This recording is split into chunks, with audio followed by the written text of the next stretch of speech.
Welcome back to NFC Beast, episode 12. Week 14 is upon us.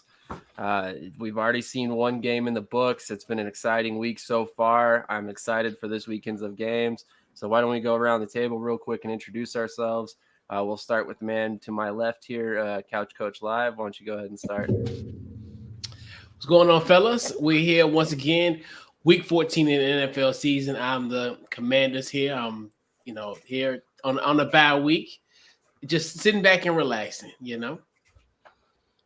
Absolutely. Cool. You want to go next?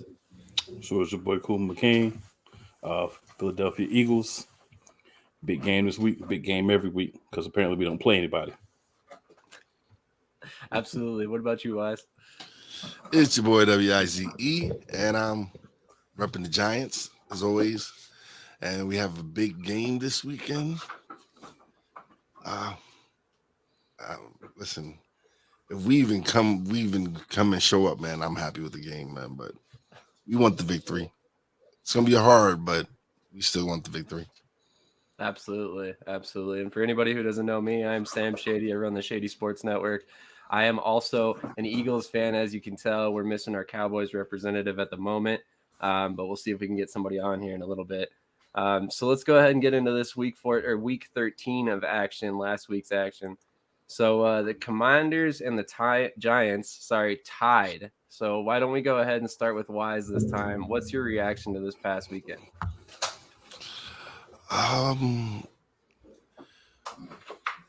It just shows you where we're weak at, man. Darius Slayton drops a wide open pass. Hit it, smacked him in the hands, drops it. It just shows you that yes, we have a pretty good running game, but we can't open up the offense. We're very vanilla as far as our offense goes. We're not able to expand the playbook in any way because we don't have the receivers capable of doing anything. That's completely fair. Coach, what's your take on it? Oh, wow. It was by far, I think it was probably one of the best games of the season, honestly, in a weird way. It's kind of one of those where, obviously, with us having that 10-point lead, hey, this would have been a great opportunity to get ourselves going. But obviously, the Giants came roaring back. There was opportunity, like we talked about it, Wise, where there should have, we both were playing not to lose, as you can tell, especially in the overtime period where and it was really, when we talk about a game of inches, this game was a game of inches where obviously I know with Washington they were somewhat in field goal range. Then they had a few plays they went against their way, and obviously it was forced to punt. And then Wise, they got an opportunity in the final possession overtime, and they got to kind of where it needed to be, and then Graham Cano missed the field goal. So it's just one of those where it's like we talked about. It was a heavyweight fight that went 15 rounds, and it was a draw. So it's. But luckily we can run this thing back next week. So definitely looking forward to that. And now us resting, it's a perfect opportunity for us to, figure this thing on out. Yeah, kind of interesting how they did the schedule in this back half for us with the NFC East in particular. It seems like you guys play the Giants, you play the Eagles, you play the Giants again, and then don't you play the Eagles right after that, like 2 weeks after that? Yeah. Well, I think we finished the Eagles off. No. Yeah, week 18. Yeah, we finished the season off with the Eagles. Yeah, absolutely. So it's like all the NFC East divisional games right here in the back half of the season. But moving on to the Titans and Eagles game. Cool. What was your take on this win by the Eagles? Finally saw more of a complete game than we've seen. As I anticipated, A.J. Brown showed out, made some great plays. They were going to make sure that he made some great plays. He was playing the Titans. I mean, come on, right? The way that they drugged that man when he left, their fan base, they were going to make sure he had the opportunity to go out there and give him a little bit of work. And he definitely did that. And that's what, he should do. So no surprise there for me. Jalen Hurts came in back-to-back NFC Player of the Week, this time with his arm, since apparently fans of the team, the fans of everybody else don't understand the simple concept of a real true threat quarterback. Some weeks you have to do more with your legs. Some weeks you can do more with your arm. But he's not a guy that's going to go out there and run the ball 15, 20 times every game. So don't forget, because he had one game where he ran for 157 yards. And then the game before that, he had the game-winning drive where he did a lot with his legs against the Colts. This man can throw. This man can make all the reads. He can make all the throws. So if you have the ability to do both, you don't do one every week. Absolutely. I mean, when you look at the game last weekend, we rushed for 157 yards, like you said. And then ultimately, this past weekend, we didn't even rush for 157 yards as a team. We had, I think, we didn't even rush for 100 yards as a team for that matter. But at the same time, we had two 100-yard receivers. A.J. Brown went 119 on 8 catches for 2 touchdowns. Devontae Smith went over 100 as well. So, I mean, it's just proof that the Eagles are a complete offense and a complete team, and it was a good game that I personally thought could have gone the opposite direction very quickly if we didn't contain Derrick Henry, which I was firmly encouraged by this past weekend. You guys actually played the run very well. Yeah, I contained them. Yeah, that did what I was supposed to do, and that was your Achilles heel most of the season was I couldn't stop the run, and I held King Henry up. Yeah, I definitely slowed them down, and they gave y'all the victory. Absolutely. Yeah. Cool said something off camera, but that Jordan Davis obviously had a large impact. So it was nice to see him back for sure. And then the defense as a whole, man, just a lot better. But I think one thing to focus on is the fact that the Titans are a great run defense. So we were going to need to use, our wide receivers to win this game. This wasn't going to be a game where we were going to be able to go out and have the same type of performance running the ball. The Titans are a very good run defense. Obviously, not so much of a pass defense, especially when one of their players got hurt trying to get in the way of a swole Batman. I wouldn't recommend that. And I hope people understand in the future that's not something that you want to do. Absolutely. So one of the storylines heading into this weekend for the Eagles and Giants is the fact that Saquon Barkley's hurt. So we will get to that here shortly. So before we get to that, the guys in the questions with comments and the questions, just hold off, hang out with us. We will definitely get to that. Don't worry. But moving on to the Cowboys and the Colts. Since we don't have a Cowboys representative this week, is there anybody who has any thoughts about this that would like to start? Sure, I'll go. Okay, go for it. I think the Cowboys did what they were supposed to do. They played a Colts team that's not as good as them. They did what everybody else in the division has done, I believe, or if they haven't, they should soon, and that's beat the Colts. You beat the teams you're supposed to beat. I'm not a Cowboys fan, but I'm not going to pump my chest or beat on my chest if I'm a Cowboys fan because you beat the Colts like you did. It's the Colts. Like, they play close games. Jeff Saturday, yeah. With Jeff Saturday as the head coach. Yeah. Yeah, you're not beating a top-tier team. You're beating a team that goes out and tries hard. But that's pretty much it. So, I mean. It was a tale of the fourth quarter, though. You know what I'm saying, yeah, it was third quarter. It looked like it was going to be a real tight game. It was 21-19. Next thing you know, Dallas goes and runs off 33 points. Yeah.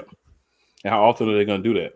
No, not very. No. Yeah, that's why I say I mean, I'm not taking away from a win is a win, but he did what he's supposed to do against the Colts. It's the Colts. Yeah.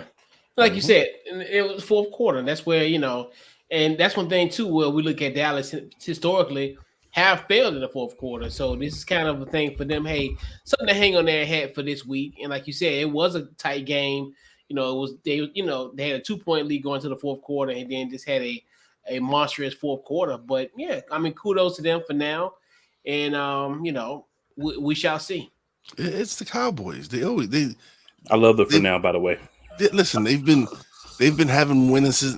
They've been winning regular season games. I think they got the fourth most regular season wins in the last how many years, whatever. But it hasn't translated to the playoffs. Nope. So they can go pound their chest all they want, but unless you start proving in the playoffs, because it seems like the 49ers have your number. it seems like Aaron Rodgers has your number. Like they might be lucky that they might benefit from the fact that Aaron Rodgers won't be playing this year in the playoffs. Perhaps. See, I had a little bit different take on this one. Me personally, looking at this after watching the Eagles stumble to a victory over the Colts, I got a little bit worried watching the Cowboys offense work. Now, I know the Eagles defense has a lot more firepower than that defense did, the Colts did. And I personally think our offense can hang a lot better than the Colts did in the fourth quarter. Like you said, they're definitely not going to hang 33 unanswered points on us. But at the same time, that game in general kind of put the fear of the Cowboys a little bit in me. I don't necessarily think that they're going to beat us necessarily, but it's going to be a good game to watch coming up here in a couple weeks. Here's where I completely disagree with you, Sam. I have no more fear of the Cowboys than I did going into that game. I said before the season started, we're going to sweep the Cowboys. I predicted us to lose a game to the Giants, to lose a game to the Commanders, and to sweep the Cowboys. And they have done nothing. They have done nothing to make me change that. And just so we're clear, wise, I'm talking about week 18 when we've already sealed up the NFC and there's no need to play. Not Sunday, sir. I love it. So before we get into the side topics for this weekend, I'll go ahead and run through some comments. We got Stephen Foster. I'm a 49ers fan, and I would love to speak on the Cowboys. We try to have somebody biased towards the Cowboys, not away from them, Stephen. So maybe another time, buddy. Yeah, because all three of us be on. What's up, Jay Swoop? Coach Wise and my fave. Cool. What's up, Jay Swoop? Steven says AJ Brown went off in that game. Yes, he did. Finally. Got a GM fired. So here's the big question we'll be talking about here shortly. What's the word on Big Leg Barkley? Is he playing tomorrow? What's up? We need another Eagles fan tuning in with us. Exactly. Beginning of the season, I called the Cowboys as the third best team in the division, and I stand behind that statement. And then he follows up with Eagles number 1, Giants number 2, Cowboys number 3, and Commanders number 4. Honestly, I had it. Eagles 1, Commanders 2, Cowboys 3, and Giants 4. And I'm a Giants fan because I didn't expect them to have the season that they're having. Hey, that's fair too. Too. I mean, the Commanders are stacked with talent, despite what people may say. Yeah. And they finally got their quarterback starting. Since we've started NFC Beast, I've been saying Taylor Heineke should be starting. As was I. We got the Band-Aid. We just got the Band-Aid for now. We got the Band-Aid. Let's put it that way.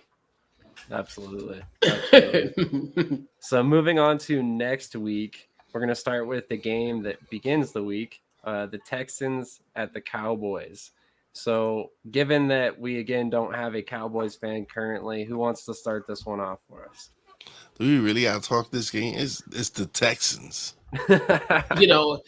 Davis Mills, hey, do us a solid now. But in all seriousness, Davis Mills starting for this game. And Houston is just Houston. Houston is just a team. They'll fight hard, but, they just don't have enough in the tank. This ain't the Battle of Texas. This is nothing. This is going to be somewhat of I wouldn't say a walk in the park for the Cowboys, but it's going to be a win for them. I mean, regardless of how you feel about this team, they should take care of business. Okay, let's approach this. Sorry about that, but we got a little breaking news. Go ahead. Caleb Williams has won Heisman Trophy. Interesting. So they must have did their votes after the F Utah nails. Yes, I guess so. But Caleb Williams has won the Heisman Trophy. Interesting. So I guess we could approach this another way. When do we see Cooper Rush enter the game because it's so bad of a blowout? Third quarter? I say third quarter. It called me crazy. I don't think it's going to be like blowout city. I think it's going to probably be almost similar to where, granted, they might have like a two possession lead and then just cruise on through. And I don't know if the Dogs. I probably Cal Allen probably get in before Cooper Rush, honestly, in my personal opinion. But shout out to Cal Allen, a former Commanders QB. So always got to show love to the alum. That's totally fair. I love Kyle Allen. I was a big fan of what he did in Carolina before he went to Washington. He's fun to watch. That's a little bit boom or bust though. For sure. Primarily bust. Yeah, exactly. That's why he's so fun to watch. It's either a touchdown or an interception. That's basically no in between. But okay, so let's go ahead and fast forward through this game. Obviously, we all think that the Cowboys are taking the victory here, right? Yeah. Okay, so we're going to chalk this up to the Cowboys. We got across the panel. Although we briefly lost Cool, we'll try and get him back here shortly. Oh, there he is. Sweet. Cool, what is your take on the Cowboys? You got them chalking up a victory here against Texans? Yeah. I mean, if they can't beat this Texans team, man, we have some serious problems in Dallas, and they should be very disappointed in themselves. Now, I will say the Texans will play you tight. They just don't have anything at quarterback to really get the job done. They just bereft at quarterback. And you can't win against some of the better teams in the league when you don't have good quarterback play. Couch Coach knows all about that. Yeah. Touche. I mean, well, yeah, fair. And you know what I'm talking about. Not your current quarterback. I know. Walk it to him. Yeah, we know. Yes, sir. Yes, sir. We know about walking to him. Exactly. All right, so sounds like we all think that the Cowboys are going to win this one. Now on to the game that might be a little bit tougher to predict, the Eagles at the Giants. So let's start with Wise. Wise, which way do you think this game's going to go, and what do you think the keys to the victory are?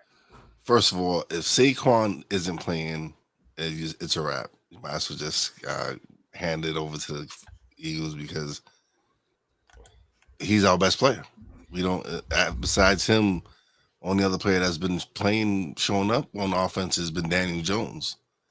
So if we don't have Saquon, we're really in deep trouble because that's our bread and butter is that running game. That's what's been opening up these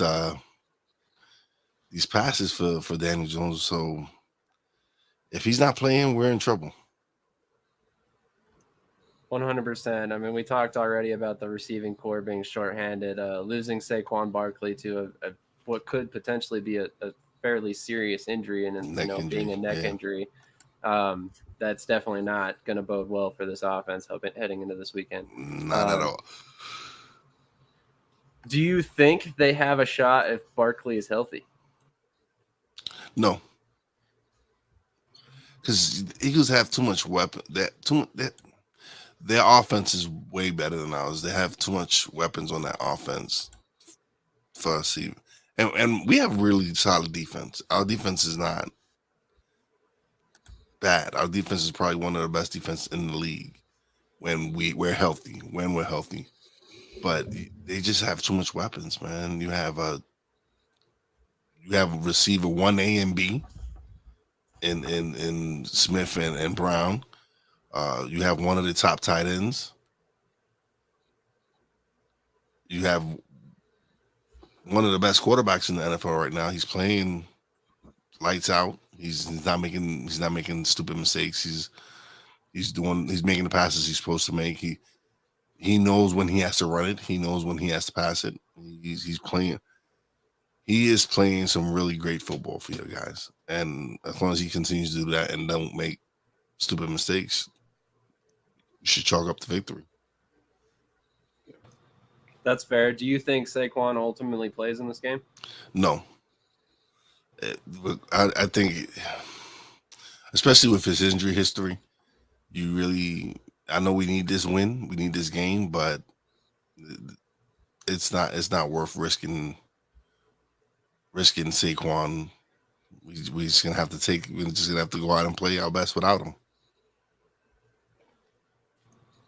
Definitely. Cool. What's your take on this weekend's game?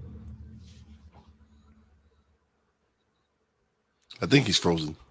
Yeah, it looks like he's frozen. As we saw, there you go. As we saw with the two matchups with the Commanders, it depends on how we play. It depends on play calling a lot. One advantage that every team that we play have over us is that their offensive coordinator calls a better play book than ours does. Jonathan Gannon is, to me, trash. I'm not going to stand there and say, hey, the success of the defense is due to him. The success of the defense is due to the fact that there's a lot of guys that are able to get turnovers and make plays, regardless of the fact that they're stuck in an idiotic system.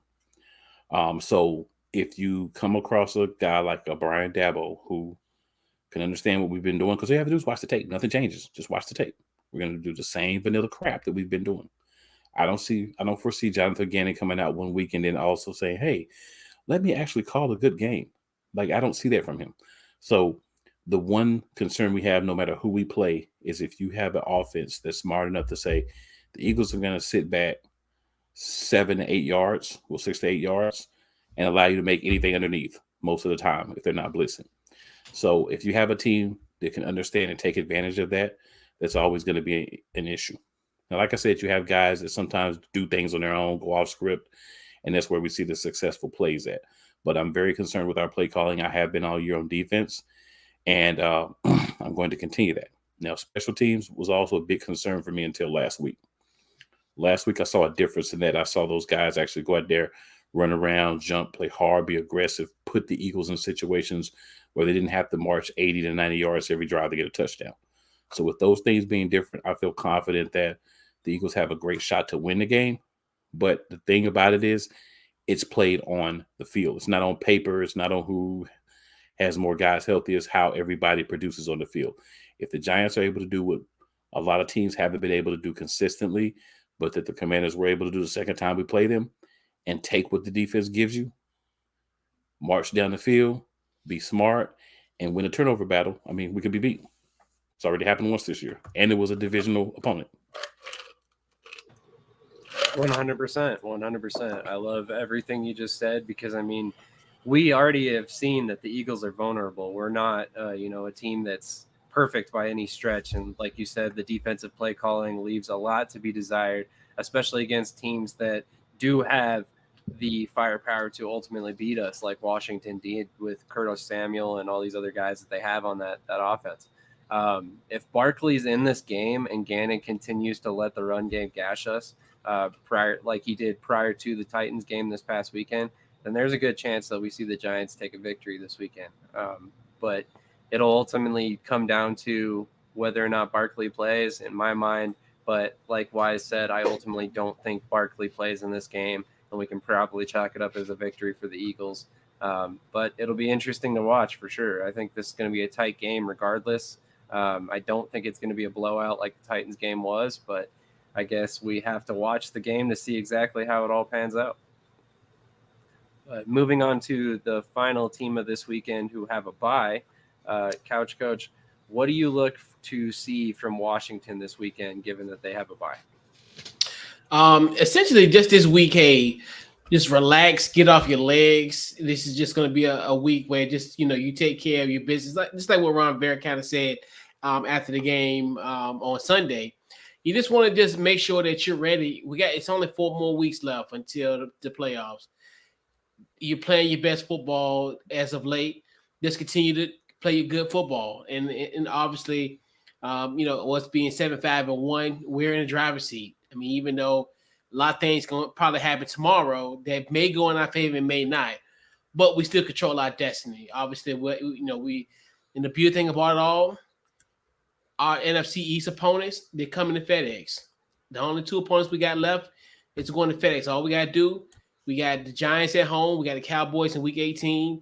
We got Cleveland on New Year's Day. All we got to do is a short week, go to San Francisco and get a win, get us a win on Christmas Eve. And then we're done on the road for the rest of the year. And we're in a great spot.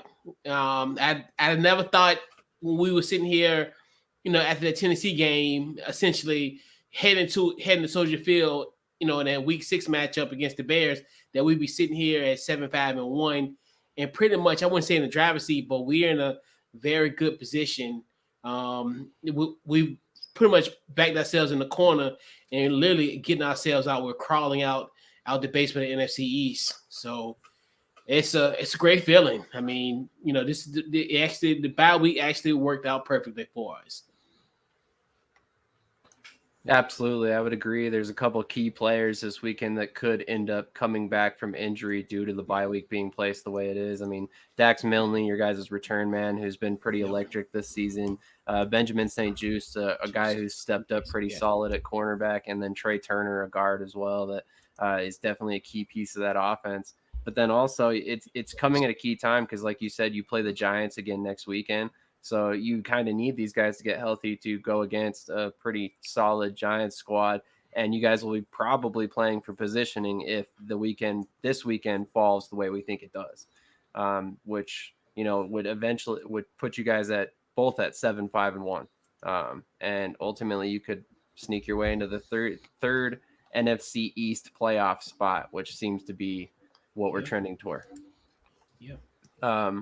But we got a couple other storylines that we wanted to touch on this weekend, and that is, of course, OBJ. Does he come to the NFC East or nah? Let's start with as much as I would love to have him back home in New York. Is he going to be healthy? That's the question. Is he going to be healthy? Is he going to be able to show that? They're talking about he's not going to be ready for the regular season. So what good does he do us if we don't get into the playoffs? True. I would agree. Anybody else have a take on OBJ? I agree. Well, I think just the simple fact of they're saying he may not be available to the second or third week of January. So you're only gonna have him for one game potentially in that wild card. I mean, if it was a team that would get him, essentially it'd be maybe Philly because it makes sense because obviously I would have I know, but I'm just saying as far as availability wise because you guys at least be playing the third week of January compared to now you'll be working it's actually so it's the fourth week of January because if you get the bye, then that kind of in a sense makes sense. But we talk about some teams that may be eliminated the first week, and you're saying that he may not be available until that first week. In a sense, where that's what I mean as far as that. No, I don't think he's gonna be on a team. I think, like you said, it's just the risk behind that. Now, if he was able to come back and play like next week or this week, that makes sense because you still got 4 games left in this season. You can kind of get him acclimated to whatever. But and like even in the case for Philly, where even if he does come back, you still have that bye week potentially, where you can get him acclimated in the system quickly within a week, or he'll be a part of your practice compared to that. But I don't think so. But I think if it was from a logical standpoint, if he was to go somewhere, it'd probably be Philly because of the spot they're in now, where they could have a potential playing in that fourth week of January. We know that's probably going to end up happening if they get the number 1 seed. So let me respond here quickly. Mm-hmm. So one of the main things about Philadelphia Eagles locker room is high character guys that sell out for the team, not guys that say I'm not playing until the playoffs. So he will not fit that locker room. He will not be brought into that locker room because he's shown essentially, I don't care about the regular season. I only want to go to people that I think are going to win. But why do people that you think are going to win are going to necessarily need you? I'd rather have Quez Watkins, a guy that's been there all year, as my third receiver. I'd rather have Zach Pascal as my fourth receiver. I don't have a place on the team for a guy who doesn't want to play into the playoffs. And if you can't play into the playoffs, that's even more concerning because essentially once we get there, defense, running the ball, smaller windows, less passing for the most part. Are we going to try to acclimate a guy to a system at that point? Any team who brings in OBJ, he's either going to be just on your roster in case there's a catastrophic injury, or he's going to be a bystander because he's not going to know enough. He's not going to be in football shape, and he's going to try to go and work himself into football shape in the playoffs. Boy, bye. Yeah. Well, when it comes to the Eagles, I completely agree. I don't want him anywhere near our squad. I completely 100% agree with your assessment about our locker room. I think he would come in and mess up the chemistry we already have. Plus, we don't need him. I mean, at the end of the day, if you look at the statistics this season, we're not even really targeting our third receiver. He would come in, he wouldn't get targeted enough, he would complain, and he'd be gone. It'd be that simple. I mean, would not stick around long. But I wanted to hit a couple comments real quick. Stephen Foster says he believes it's going to be with the Giants as well if he does come back. Something like that makes sense. No, he was responding to answering. DG. He was responding to DG. Sorry about that. I see what you mean. Okay, so DG was asking, I see two birds in a computer. What team is the bottom right for? Giants. Okay, I see what you mean. Yeah. So Cowboys representative is missing. For show pro guy, Bradbury with 2 picks and all 3 Batman with the TD. I guess we'll see. We will see. But so I'm gonna go with nah. Yeah, yeah. I'm leaning. He that fits perfect with Dallas. Yeah, and that's another thing too. Like, because if he was a comeback, that's only the logical sense. Because I don't think he's gonna come back. It's just the timing of it. Because it's almost like you got 3. The 2 teams, the Giants and the Cowboys, are probably gonna play on Wild Card Weekend, and he may not even be available then. So it's just like, so. And it hasn't even been a full year since he blew his knee up, right? Yeah, it happened Super Bowl. Yeah, it happened in Super Bowl. Exactly. So, Yeah. And that's something that nobody's really talking. February 13th, yeah. And that's something that nobody's really talking about. He could come back and he could immediately hurt himself right again and then be completely useless. All this build up for nothing. To me, if I was a team that was really legitimately interested in OBJ, I bring him in 8 weeks ago. I put him on IR. I give him a playbook and I say, I want you to memorize this thing by the time you're healthy. That way, when we get to the playoffs, you're ready to go. You might need to work into football shape. We might need to put you on a pitch count over the next couple of weeks. But ultimately, offensively, play knowledge wise, you're ready to jump in and be a productive member of the offense. But at this point, we're just too late in the season. And which it would have been perfect when he had his carousel when it comes to visiting Dallas and the Giants, where, like you said, that would have been a perfect spot for him to sign them, put him on, IR, because he can be out for 4 weeks. So that'd be, like you said, to your point, Sam, that's actually a great point. Hey, I mean, technically there's still 4 weeks left right now, so they could sign him like tonight and then stash him. But I don't know if they technically can bring him back for the playoffs. I haven't gotten that deep into the injured reserve roles. But there's been a little bit of shakeup in the playoff seeding. So last week, all NFC East teams were into the playoffs, including the Washington Commanders that have made a valiant comeback from where they were beginning of the season. But currently, they're on the outside looking in, following the tie with the Giants. The Giants are at 7-4. They've already had their bye week. The Commanders are at 7-5. Like I said before, if everything falls like we expected to, like we predicted here on the show, then most likely the Giants and the Commanders will be tied for that 7th seed. Couch, your thoughts in particular about the Commanders' chances of potentially making the playoffs this season? Great shot. At 7-5-1, they're in the. This is one of those where you got to make it, because you are in a position where everything's falling for you. Like, you think about it. We talked about the Giants. You got them at home. You're gonna have a ruckus crowd. It's a Sunday night football game, and we know how Ron Vera is on primetime games. We go to San Francisco on Christmas Eve, and we have a pretty good chance of potentially winning that game. No pun intended. No pun abroad. But so you got it. Okay, good. Okay. And then obviously we got Cleveland on New Year's Day. And then obviously we got the Cowboys in week 18, which who knows what Dallas team will be facing. They could be a team that it could almost be like how Philly and Dallas played last year on a Saturday, where it really didn't mean much of nothing. And obviously we'll be I'm hoping we're gonna do it right this time, as far as doing our the jersey retirement of Sonny Jurgensen. So hopefully we're gonna do it right this time. But the odds are get you. Yeah, odds are great. I mean, the odds are in our favor. 3 home games.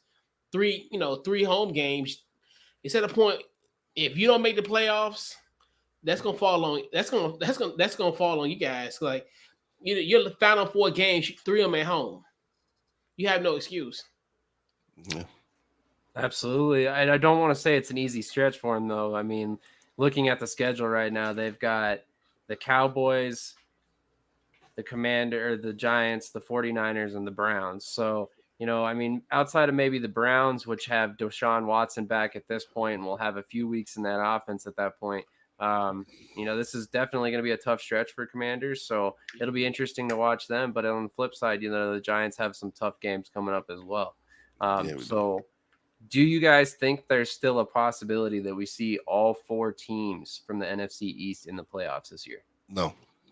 I kind of do. I do. Part of me, because it's weird, because now San Francisco might have a decline. Seattle. So one of them is going to win the division, but I think it's only going to be one team coming out the West. For some bizarre reason, I got a strange feeling between Seattle and San Francisco. One of them going to fold, and I think that's going to bring the door for all 4 of us to get in. That's the only competition. Like, seriously, the Lions are playing better, but do we really think they're going to be able to hunt back into the playoff picture? No. Possibility, but they'd have to do a lot more winning than they've been doing. I really don't see them more than like 7-9. Actually, that's bad math. 7-10, right? 7-10. I think they can win a couple more games. Maybe even get to 8-9. But I don't think 8 wins are going to be enough to get a team into the playoffs. You look at the Commanders; they've already had their bye, 7-5-1. Keep in mind that tie could be a very positive thing for the Commanders or the Giants, because that's one less game that they can lose. It could hurt them in the win column, but it could help them out in the loss column. So that tie could be pivotal to both teams actually making the playoffs, in my opinion, because there's only so many games left. The Seahawks and the 49ers, whichever one of them doesn't win a division, that's the main team to watch out for as far as getting that other playoff spot, because I really truly don't believe the Lions, Packers, Falcons, Cardinals, Panthers, Saints, or Rams at all are going to be able, to get into the playoffs. So it's just a matter of what they do. Yeah, it'll be really interesting to see. I mean, when we look at the Seattle Seahawks remaining schedule, I mean, they've got a pretty cupcake game coming up against the Panthers this weekend. And then next weekend, they have the 49ers. That's going to be a tough game. The Kansas City Chiefs, that's going to be a tough game on Christmas Eve, no less. The Jets, which are no easy out. And then also the division foe, the Rams, for the final game. So that's going to be a tough schedule for sure. But I mean, it would be a sharp fall to see Seattle ultimately lose that 7th spot. And it would take a lot from both the Giants and Washington in order to kind of make that all work, with them playing each other as well one more time. Couple more comments. Stephen Foster says that tie cost me over $500 on a sweet parlay, by the way. And then DG says Seahawks and or 49ers would have to seriously tank. Sorry, what you were saying, Coach? Yeah, which is a possibility. And I think it's going to be a combination of either one of them, and I love Kyle Shanahan. If you hear me I speak his praises from rooter to the tutor. But Brock Purdy, like, I'm not sure, he was Mr. Irrelevant for a reason. And not saying that there's going to be a drop off in play, because everybody keeps on, and that's going to hurt San Francisco. Like, quiet as kept. Like, I think that's going to be something that you need to watch for too. And then like Seattle, and you think about it, they got teams, like you said, even though you talked about, obviously we count the Panthers and we count on maybe the Rams, but Baker Mayfield is playing that game week 18 potentially. But then you got 2 teams that are going to be, fighting for playoff lives, especially the Jets. The Jets at that New Year's Day game is going to be really interesting for that Jets team, because Jets, they might still be thick in the race. So it's one of them going to crumble. I got a strange feeling. I think one of them teams are going to crumble at some point. like in this 4-game stretch.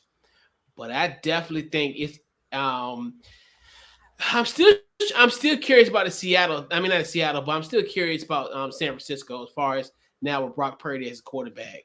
And so who say? Yep, I'm pretty nervous. Pretty nervous, yeah. I think we got a pretty good chance of going out there and on Christmas Eve. So, and that's another thing too. If oh my bad, cool. If we go in and beat San Francisco, that's kind of, I wouldn't say it's a nail in the coffin, but that's definitely a great, would be a hell of a win to get. So for all intents and purposes, Giants are going to be handed a bunny week 18. Right. They're going to be handed a bunny. Unless something really breaks badly, that game won't matter to Philadelphia. So best case, our starters may play like the first half just because we'll have the bye if everything goes as according to plan, of course. So if that's the case, the Giants get a bunny week the last week of the season. So if the Giants get a bunny the last week of the season, they're going to capitalize on that. So I'm looking for them to beat the Eagles. It depends on if Saquon even plays the rest of the season. Like we don't know how serious. True. We don't know how serious this neck injury is, and if he's not ready to play, like I said, that's our number one offensive weapon. So I read a report earlier about Saquon because I was looking over the injuries, and it said that it's 50-50 he's going to play, but this is an injury that would keep him out multiple weeks, but it's going to be cold. With the neck, they don't want him to, stiffen up, stiffen up, and then also they don't want him to go out still not 100%, trying to block, take a hit, try to lower his head to get some extra large yards to hurt himself worse. So the thinking is, if they do sit him out, it's more for precautionary reasons because it's better to have him for the remaining weeks of the season than him to go out and do anything to further this injury right now. Yeah, I agree. Yeah, and someone will get a week off and get ready for Sunday Night Football. Yeah, so like you said, yep. Mm-hmm. Yeah, I know, because it could just be a situation week 18 where it's like me and Wise would be like, okay, you want to go to Tampa Bay or you want to go to Lake Minnetonka? Either or. I think we're gonna purify yourself. Yeah, so I think it's gonna be like kind of take your pick. Like, all right, where you want to go? You want to go to Tampa Bay or you going to Minnesota? All right, then we follow your lead. Whatever. Somebody gonna purify themselves in the waters of Lake Minnetonka. One thing I do have to say about the Giants running back situation is they do have a couple solid backups. I mean, Matt Breida is no slouch. He's been a starter before, and the name of the third string back is escaping me at the moment. But he's also, a solid back. He can come in. Gary Brightwell, sorry about that. He can come in and compete and provide some value. In terms of the Eagles getting home field advantage, we currently have a 2-game lead on the Vikings because we've already defeated them. So it looks like we're in pretty good shape for the end of the season to result in us having home field advantage. But moving on to the next topic at hand, what are your divisional power rankings? So let's start with Wise on this one. Where would you rank everybody in the division so far? Philly 1, Dallas 2, Giants 3, Commanders 4. All right, let's go to the Commanders fan next. I'm almost in agreement with Wise. Yeah, at 1 is going to be Dallas. 2 is Number Philly. 1 be Dallas? 3. I mean, no, my bad. Oh, what did I say? No, number 1. Okay, no, hold on now. Number 1 is Philly. 2 is Dallas. 3 is the Giants, and then 4 is the Commanders. Obviously, with that tie, we can't go up after that. That's fair. Cool. What about you? Yeah, I'm going to have to agree with Wise and Couch Coach. I think it's close between. To me, it's close between Dallas, the Giants, and the Commanders. I know Dallas has some wins over, the Giants or whatever, but I think as far as overall, it's closer than a lot of people want to, really admit. Sometimes the record doesn't necessarily show the closeness, but at the same time, I would have to say Dallas is the second best team in the division as far as power rankings would go at this present time. That's definitely fair. Like you said, they're technically only a game and a half ahead of the Giants right now. The Cowboys are 9-3. The Giants are 7-4-1. So kind of some weird math there, but definitely the Giants are still very much in the running for the number 2 seed in the NFC East if it comes down to that. Any final words for the rest of this weekend or to polish off this show here? No, I'm just excited, man. Hopefully, we come out and we show, and we at least come out and play some solid football. I'll be happy with not getting blown out. I'll get happy with like a 3-point loss. That's fair. I'll ask you guys one last question before we get out of here. Do you guys still believe that the NFC East is the best division of football? Of course. Yes. For sure. For sure. Yes. What other For division? sure. What other division is We are. the is over beast. 500? We The are whole entire always, division. we're always worth talking about. And even in 2020, how bad we were. So when we played the Eagles that year, right? Why were Giants fans rooting for the Eagles to win, so they can get in? So that's what, like, and that's what it just shows you. Like, you had Giants fans hoping that the Eagles win a football game. Like, seriously, like, and I would think it was worse that was if the we game were of the in game. catches rooting for Dallas. Yeah. That's true, but I mean, I even though agree. Anybody Philly- rooting for Dallas, it's yeah, tough. Yeah, but that's what I'm saying. Even with that, like, just considering the fact, like, that was kind of like one of the headlines of the game. That was a game within the game. To me, Like, as far as the social media interaction. I didn't think we deserved it that year, and all that nonsense that people was complaining. Yeah, but we didn't deserve I mean, that. they were nice shirts though. There was nice shirts and hats that Fanatics sent us, and well, not sent us, but provided us to order. I mean, it was a great shirt. I mean, I still wear it to this day. But but you know, it is what it. But it just lets you know how this, regardless of, even though this is a great year for us, but there's been years previously where we've always been front and center as far as the NFL world's attention. People, you know, it good or bad, but yeah, this is a great division. This is a great division. Hands down. This is the only division where all the teams over 500. all the teams, huh? All the teams over 500. And all the teams, and if you look at it, all the teams are Super Bowl winners. Yep. Every team in the NFC East has a Super Bowl. Hey, Wise, I just want to piggyback off that and say, Couch Coach, I'm still wearing that Super Bowl champions T-shirt, and I got the hat to match. For sure. And I would too. I got my 2020 NFC East champion. And hopefully there's another one coming down the pipeline. All right. What they say, don't put the cart before the horse. All I'm going to say is this. If it does happen, I won't be able to go to work the next day. Oh, boy. My bank account is going to be a little bit lighter. And I'm not going to have a voice for Lord knows how long.